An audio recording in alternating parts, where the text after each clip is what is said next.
नमस्कार। India debate में आप सबका स्वागत है। मैं हूं आशुतोष पाठक। मित्रों, अंतर्राष्ट्रीय राजनीति तो अपने तरीके से चल रही है, जियो पॉलिटिक्स जिसको आप कहते हैं, लेकिन जियो इकोनॉमिक्स का भी एक बड़ा खेल चल रहा है। पर्दे के पीछे जियो इकोनॉमिक्स के जरिए जियो पॉलिटिक्स को नियंत्रित करने का खेल चल रहा है। एक तरफ मोदी खड़े हैं, दूसरी तरफ मोदी को टॉपल करने के लिए भी एक से एक तिकड़म लगाए जा रहे हैं। आज मैं आपके बीच एक ऐसा खुलासा लेकर आया हूं जिस पर इसके पहले भी आपने देखा, आपने बहुत प्यार दिया, आपका बहुत बहुत आभार। इसके जो पहले हमने वीडियो बनाए, आज मैं आपको एक बहुत ही चौंकाने वाला राज बताने जा रहा हूं। बहुत खुल करके खेला जा रहा है जियो इकोनॉमिक्स में। अभी यकायक खबर आई कि चाइना ने बड़ी तेजी से अंतर्राष्ट्रीय बाजार से और अपने बाजार में भी सोने की खरीदारी बढ़ा दी है। चाइनीज सरकार ने, चाइनीज नागरिकों ने नहीं, चाइनीज सरकार ने 217 टन से ऊपर का सोना पिछले कुछ ही महीनों में चाइना ने खरीद लिया। अब ये खेल बड़ा गहरा है। कुछ दिन पहले हमारे प्रधानमंत्री नरेंद्र मोदी ने कहा कि 1 साल तक हम सोना नहीं खरीदें। इसके बारे में मैंने अपने एक विशेष वीडियो में आपको बताया है।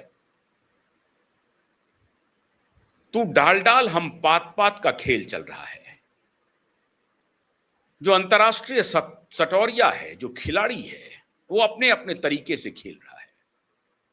आप हैरान हो जाएंगे, आज यानी 15 जून को जब मैं आपसे ये बात कर रहा हूं, आज 24 कैरेट, 22 कैरेट और 18 कैरेट का रेट क्या चल रहा है। केवल दिल्ली एनसीआर की अगर हम बात करें तो 24 कैरेट 1.5 लाख से ऊपर है, 1,53,000 के आसपास। 22 कैरेट 1,41,000 से ऊपर है और 18 कैरेट 1,14,000 से ऊपर है।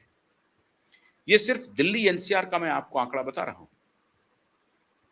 लेकिन अभी एक रिसर्च पे पूरी दुनिया घूम रही है। आज मैं उसका पूरा इतिहास भी आपको बताने वाला हूं। जेपी मॉर्गन नाम की कंपनी तो आप सुने होंगे। कंपनी क्या, दुनिया का सबसे बड़ा एसेट मैनेजमेंट और बैंक है, दुनिया का सबसे बड़ा।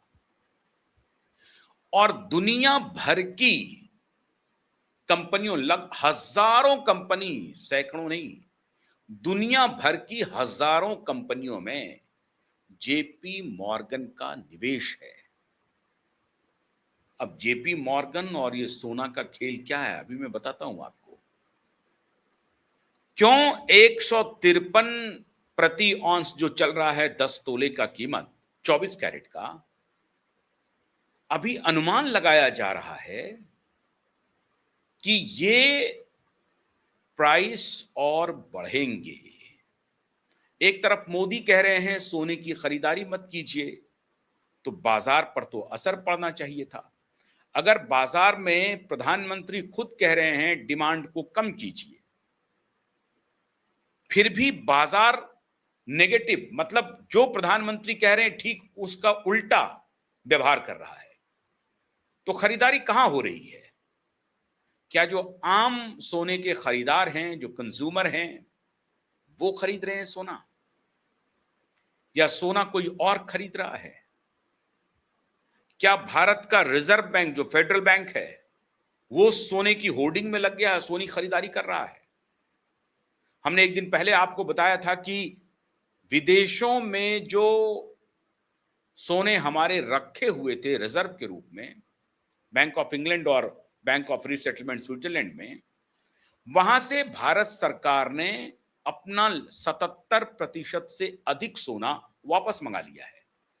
इस पर मैंने एक डिटेल वीडियो बनाया है, आप उसे देख सकते हैं कि क्यों 77% से भी अधिक अपना reserve gold bank of England और बैंक ऑफ रीसेटलमेंट से भारतीय रिजर्व बैंक ने अपने यहां मंगा लिया, मतलब भारत मंगा लिया।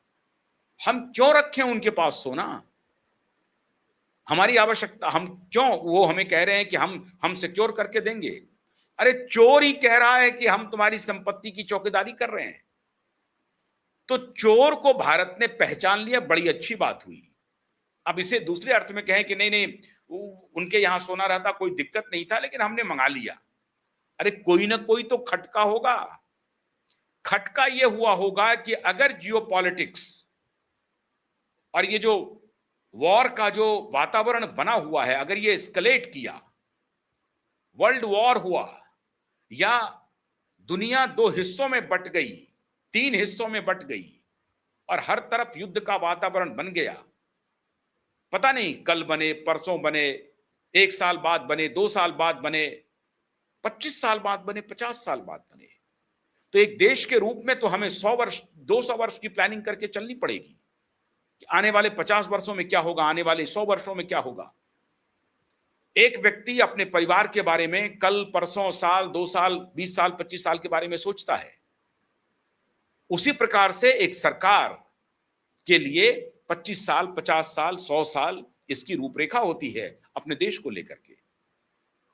तो हमारी सरकार ने सोचा कि भाई हमारा सोना विदेशी बैंक में क्यों रहेगा, सिर्फ इस बात के लिए कि वो हमें गारंटी कर रहा है कि आपका सोना हम सुरक्षित रखे हुए हैं। खेल कुछ और भी है, हम क्यों रखेंगे। सिर्फ ये सिक्योरिटी का नाम नहीं है, कुछ और भी खेल है। वो हमारी बाहें मरोड़ता रहता है क्योंकि आपका हमारे पास सोना है, हम कर देंगे, बदमाशी कर देंगे, सीज कर लेंगे। रसिया के साथ हुआ, इन्होंने खेल किया था, लेकिन रसिया के पास इतना स्वर्ण भंडार है कि उनको इसकी कोई परवाह नहीं है। कई अन्य देशों के साथ ये बैंक ऑफ इंग्लैंड और बैंक ऑफ रीसेटलमेंट ऐसा खेल कर चुके हैं। जब भी ऐसी कोई बात होती है, डिस्प्यूट का वक्त आता है, वो उसके खिलाफ बाहें मरोड़ता है, बोला कि मैं नहीं दूंगा सोना, हमारा ही सोना आपके पास रखा हुआ, कहेगा कि हम नहीं देंगे। अब नहीं देंगे तो वॉर में जाइए, लड़ाई लड़िए, युद्ध कीजिए, यही तो हो सकता है। आप अपनी संपत्ति वापस लाने के लिए लड़ाई लड़ेंगे और लड़ाई फिर इतना आसान नहीं होगा। तो इन सारी परिस्थितियों को देखते हुए मोदी सरकार ने फैसला किया कि हम अपना गोल्ड रिजर्व जो विदेशी बैंकों में है वहां नहीं रहेगा, और उन्होंने वापस कर लिया। बड़ी अच्छी बात हुई।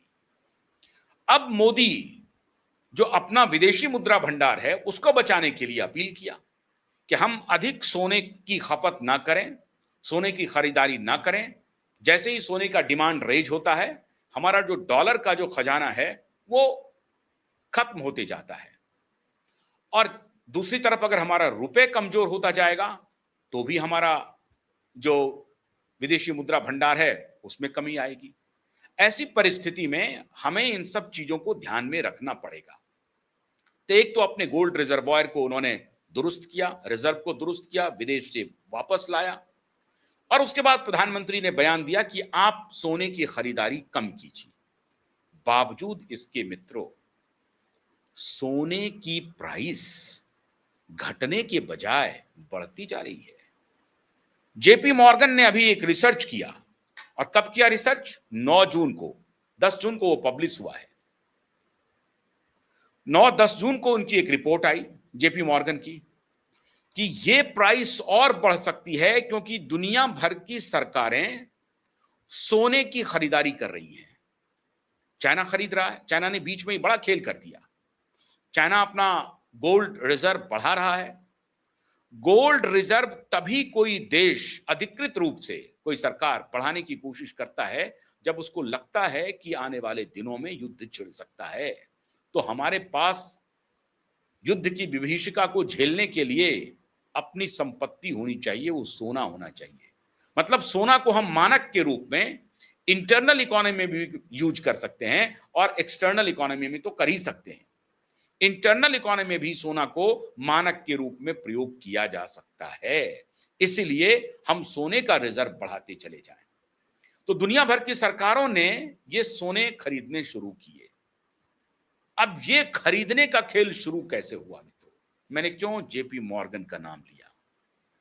जेपी मॉर्गन, एक तरफ प्रधानमंत्री का बयान आता है सोना कम खरीदो, और जेपी मॉर्गन अपना रिसर्च पेश कर देता है, मीडिया में प्रसारित होने लगता है कि साहब सोने का डिमांड बढ़ने वाला है, सोने में निवेश हितकर होगा, आज निवेश कर दो। उन्होंने कहा कि 2027 तक ये $6,000 प्रति औंस चला जाएगा। मतलब 10 तोले की कीमत $6,000 हो जाएगा। इंडियन रुपीज में वो लगभग 2,10,000 के आसपास होगा, या एक लाख 70,000 से ऊपर अभी बढ़ेगा। 2,10,000 का भी आंकड़ा क्रॉस कर सकता है, ये उनका फोरकास्ट है। अभी जो $4,000 और इतने डॉलर पर अभी बरकरार है, ये उसके आगे जा सकता है। अब ये रिसर्च आ गया। जेपी मॉर्गन क्यों इस रिसर्च को ऐसे समय में पब्लिक डोमेन में लाया है? अब इसी खेल को समझना है। कौन है ये जेपी मॉर्गन? किस खेत की मूली है? अरे खेत की मूली नहीं है साहब, जो है सो जेपी मॉर्गन ही है। जो है सो समझिए जेपी मॉर्गन ही है। आपके यहां की बड़ी बड़ी कंपनियां, दुनिया की, जैसा मैंने आपको कहा कि दुनिया की हजारों कंपनियों में निवेश है। क्या गूगल, क्या एप्पल, क्या अमेजॉन, क्या माइक्रोसॉफ्ट, एनवीडिया, कोई कंपनी ऐसी नहीं है जो बड़ी टेक कंपनियां हैं उसमें जेपी मॉर्गन का निवेश नहीं हो, शेयर होल्डिंग्स नहीं हो। ये तो अंतरराष्ट्रीय कंपनी के बारे में मैंने नाम बताया। देश की खाली अकेली वो एफआईआई नहीं है। फॉरेन इंस्टीट्यूशनल इन्वेस्टर्स जिसको आप कहते हैं, एफडीआई और एफआईआई के बारे में आपको बताने की जरूरत नहीं है। जो स्टॉक मार्केट में फॉरेन कंपनी निवेश करती है उसको फॉरेन इंस्टीट्यूशनल इन्वेस्टर कहा जाता है, और जो डायरेक्ट इन्वेस्ट करती है फॉरेन कंपनी उसको एफडीआई के सीरीज में आता है। तो स्टॉक मार्केट में हमारा जो स्टॉक मार्केट का जो एफआईआई का मार्केट कैप है वो $800 बिलियन का है। मतलब 50 लाख करोड़ से ऊपर का निवेश एफआईआई का है हमारे स्टॉक मार्केट में। उसमें वन ऑफ द प्रोमिनेंट खिलाड़ी है Morgan, JP Morgan asset and management bank, और दुनिया की सबसे बड़ी कंपनी है जेपी मॉर्गन, इसमें कोई है। अब जेपी मॉर्गन की कंपनी में आप देखेंगे इनका निवेश का पैटर्न देखिए। रिलायंस इंडस्ट्रीज हो, महिंद्रा एंड महिंद्रा हो, टीसीएस हो, कोई कंपनी उठा करके आप देख लें, हर कंपनी में आपको जेपी मॉर्गन का निवेश मिल जाएगा। अब जो बड़ी कंपनियों में HDFC bank, ICICI bank, Mahindra and Mahindra, Reliance industries, pharmaceuticals में doctor Reddy labs, Kotak Mahindra bank, Bajaj Finserv, Tata consultancy services, इस सब में 50 से बड़ी अधिक भारतीय कंपनियों में, जो बड़ी कंपनियां हैं, छोटी नहीं, बड़ी कंपनियां, छोटी कंपनियों में तो दे ही रही है, बड़ी कंपनियों में इनका निवेश है। किनका? जेपी मॉर्गन का।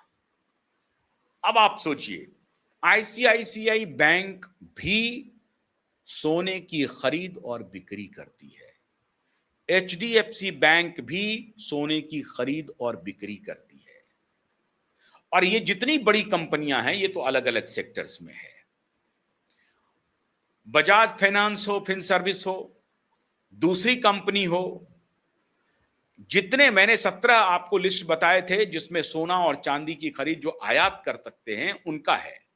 मतलब मॉर्गन, जेपी मॉर्गन एक प्रकार से जो निवेशक है, आईसीआईसी का निवेशक है, एचडीएफसी का निवेशक है, बजाज फिन सर्विस का निवेशक है, टाटा कंसल्टेंसी का निवेशक है।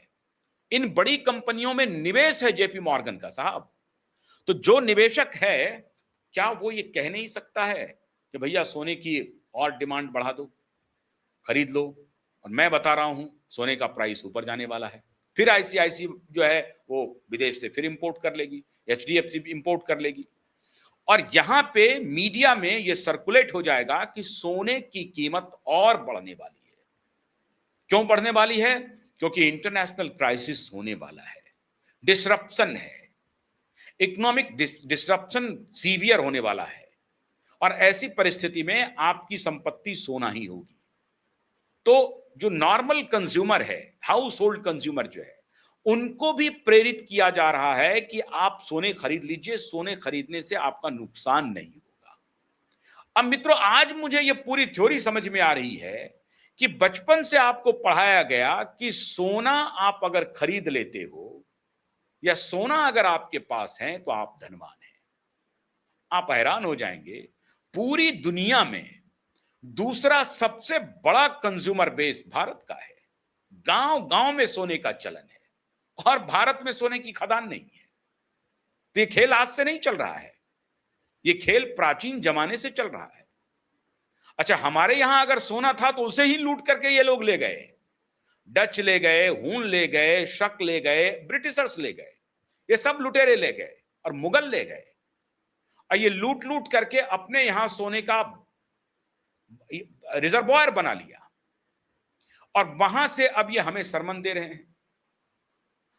जब हमारे पास था तो लूट के गए, अब हमारे यहां खदान नहीं है, हम सोना इंपोर्ट कर रहे हैं। अब इंपोर्ट कर रहे हैं तो हमें बताया जा रहा है कि सोना रख लीजिए।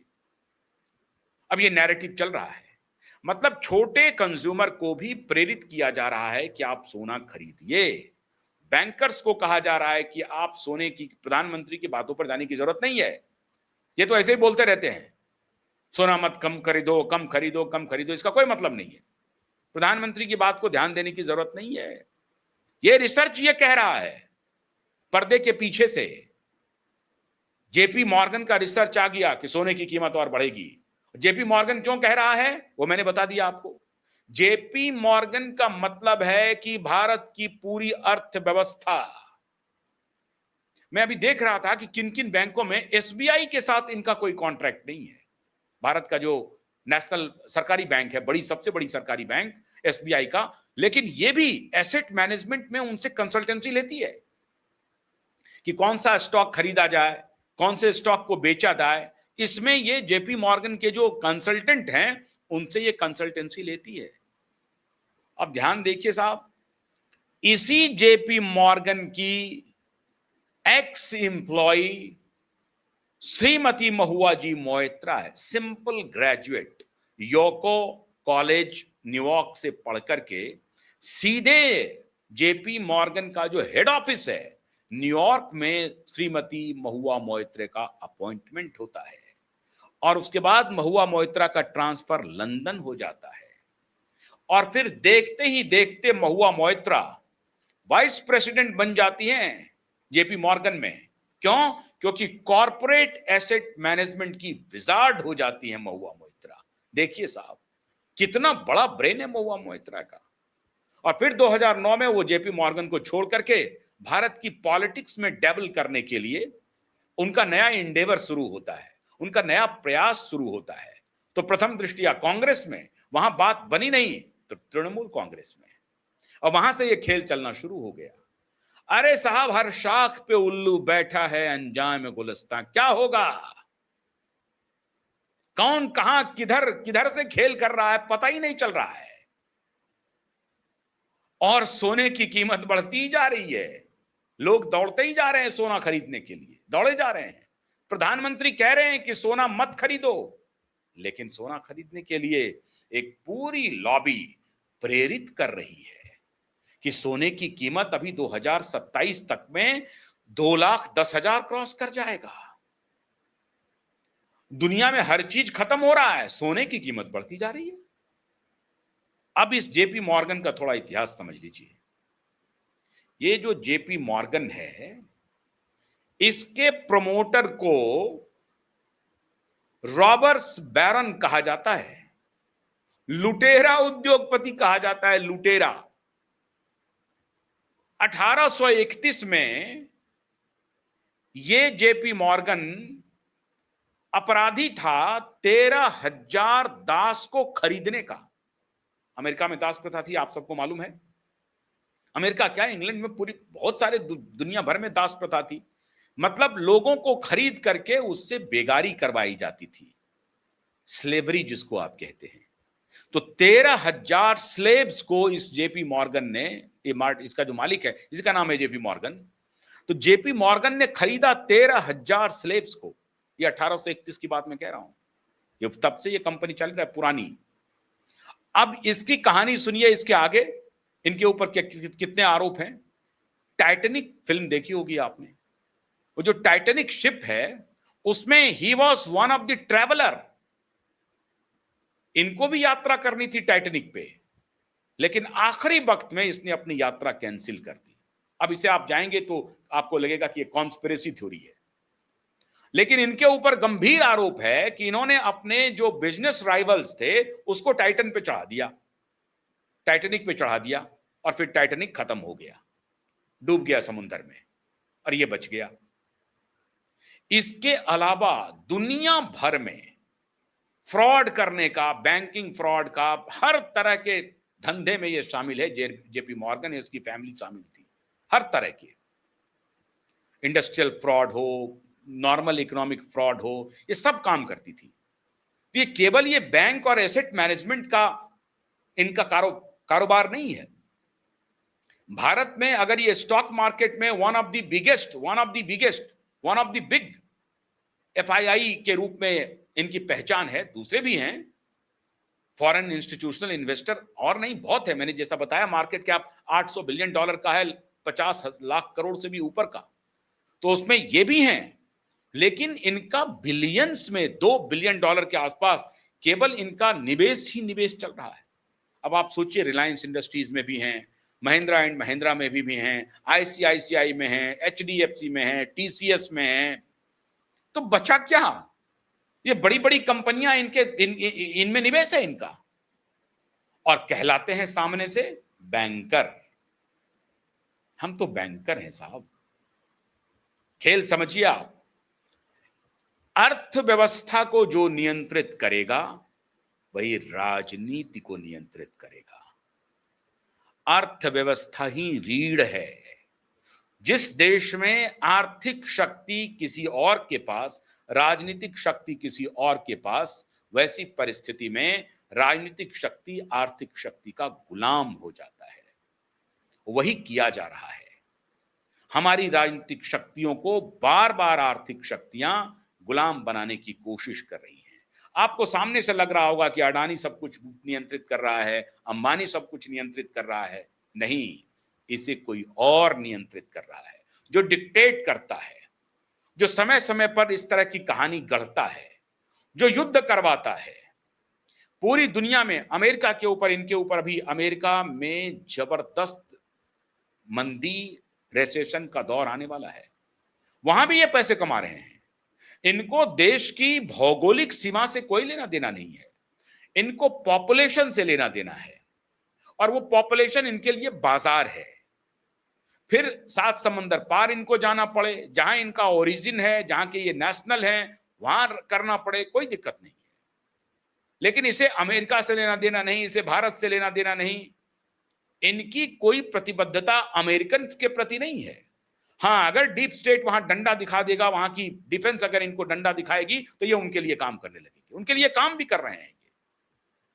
अमेरिका को ऑयल संकट में फायदा ही फायदा है। उनका जीडीपी गिरा नहीं है, सस्टेन है। उनको इनकम बढ़ रहा, उनका इनकम बढ़ रहा है। और इसीलिए डोनाल्ड ट्रंप पूरी दुनिया को युद्ध में झोंके हुए हैं, क्योंकि दुनिया में अगर युद्ध चलता रहेगा तो उनका बाजार चलेगा, उनका डिफेंस सेक्टर मजबूत होता रहेगा, उनका डॉलर मजबूत होता रहेगा, उनका तेल बिकेगा। वेनेजुएला को कब्जा कर लिया, तेल बिकेगा। ये सब बेच करके वो अपनी इकोनॉमी को मजबूत करेगा। और वही का जेपी मॉर्गन दुनिया में आकर के अलग अलग तरीके का रिसर्च फ्लोट करता रहेगा, अलग अलग तरीके से वहां की अर्थव्यवस्था को नियंत्रित भी करेगा, लाभ भी कमाएगा, उसे कमजोर भी करेगा, उसके पॉलिटिकल एस्टेब्लिशमेंट को कमजोर भी करने की कोशिश करेगा। सामने से तो आपको लगेगा कि नहीं, ये शुद्ध बैंकिंग बात है, बात सही कह रहा है जेपी मॉर्गन, कोई इसमें अंदर पढ़ने की बात नहीं है। We are reading too much between the lines. बहुत सारे एक्सपर्ट्स कहेंगे कि we are reading too much between the lines, but this is the hard reality. You must read between the lines. कि एक ऐसा कैसे हो सकता है कि प्रधानमंत्री कह रहे हैं कि सोना मत खरीदो, और दूसरी तरफ मार्केट में आ रहा है कि सोने का प्राइस तो 2,10,000 चला जाएगा साहब। मतलब सोने में निवेश सुरक्षित है, कोई असर नहीं पड़ रहा है। अगर प्रधानमंत्री कह रहे हैं तो प्रधानमंत्री यूं ही तो नहीं कह रहे हैं। बहाना तो नहीं बना रहे हैं। प्रधानमंत्री कह रहे हैं तो उसके पीछे वो रेगुलेशन पर भी कुछ काम कर रहे होंगे, वो देख रहे होंगे कि भाई सोने की खरीद पर इस तरह से बात नहीं जाना चाहिए, हमारा खजाना खाली होते जा रहा है, हम सोने का रिजर्व बढ़ाते जा रहे हैं और लोग जो हैं सो अब भारत में 25,000 से 50,000 लोग कह रहे हैं कि सोने का जो रिजर्व है वो आम लोगों के पास है। अब वो किलो की भाई बात कर रहा हूं, टन वन नहीं, 25,000 से 50,000 किलो सोने आम लोगों के पास है रिजर्व, और वो आते जाते रहते हैं। बैंक में जो लॉकर में है उसके बियॉन्ड, जिसको वो यूज कर रहे हैं। अब ये इसका प्रॉपर कैलकुलेशन आपको कभी सामने से मिलेगा नहीं, कोई बैठा हुआ नहीं है, क्योंकि ये पूरा का पूरा जो है एक गुप्त ऑपरेशंस के रूप में चलते रहता है। सोना, चांदी, हीरा, इसका ऑपरेशंस ही जो है बहुत ही ट्रांसपेरेंट नहीं है उस तरह से, तो आप उसको एग्जैक्ट आंकड़ा आपको मिल नहीं सकता है। तो मित्रों, कहानी का लब्बो लुआब ये है कि सोना की कीमत अभी भी बढ़ते जा रही है, इसमें खेल चल रहा है। चाइना अभी सोना खरीद रहा है, भारत सरकार भी सोना पर लगाए हुए है ताकत, और आपको भी कहा जा रहा है कि सोना खरीदो, सोना में निवेश करो, ये इसकी कीमत और बढ़ने वाली है। अब अगर शॉर्ट टर्म और लॉन्ग टर्म का खेल सोच रहे हैं तो बहुत सारे जो लोग होंगे वो 2027 का अंदाजा लगा करके अभी मान लीजिए कि 153 में, मतलब 1,53,000 में आपने खरीदा 10 तोला। अब ये अगर 1-1.5 महीने के बाद 170 हो जाए तो कितना फायदा हो गया, फटाक से फायदा हो गया ना। अब इसी को अगर आप कई 2-3 केजी खरीद लें, जो निवेशक हैं बड़े निवेशक, तो उनको कितना लाभ हो जा रहा है 2-3 महीने के अंदर। तो ये सब तरह का खेल चलाने के लिए जेपी मॉर्गन जैसे रिसर्च संस्थान, कहां से उनका क्या बेसलाइन है कि बढ़ेगा, वो डेरिवेटिव्स कहां से निकाल रहा है और निकाल करके आपको वो कर रहा है। दिस ऑल इकोनॉमिक डेरिवेटिव्स जो है ये ऑल, इसमें बहुत बड़ा फिक्शन होता है, बहुत बड़ा फॉल्ट लाइन होता है, और इस फॉल्ट लाइन को पकड़ने के लिए आपको बहुत मास्टरी चाहिए। तो जो इतने मास्टर तो है नहीं, निवेशक हैं बाजार में, उनको लग रहा है कि अच्छा सोने की कीमत बढ़ने वाली है, चलो खरीद लो। ये तो कह रहे हैं 2027 तक, अरे अभी 6 महीने का ही तो खेल है, 6 महीना खरीद करके रख लो। तो प्रधानमंत्री कह रहे हैं कि सोना मत खरीदिए, ये फैला रहे हैं कि सोना खरीदो। तो गेम समझ में आ रहा है, तो गेम से अलर्ट रहिए, क्या होगा नहीं होगा, अभी थोड़ा सा धैर्य से शांति से चलते रहिए। प्रधानमंत्री के ऊपर भी थोड़ा भरोसा करिए, इन कंपनियों के ऊपर भरोसा मत करिए, इनका इतिहास मैंने आपको बता दिया है। इनका इतिहास यही है, 13,000 स्लेव को अपने साथ रखा, टाइटैनिक को डुबोया, कई फ्रॉड्स कर चुके हैं, इसलिए इनके इतिहास में जाने की जरूरत नहीं है। अपने दिमाग, अपने चक्षु को खोल करके सोने की खरीदारी पर कोई भी निर्णय लीजिए। बहुत बहुत शुक्रिया, नमस्कार।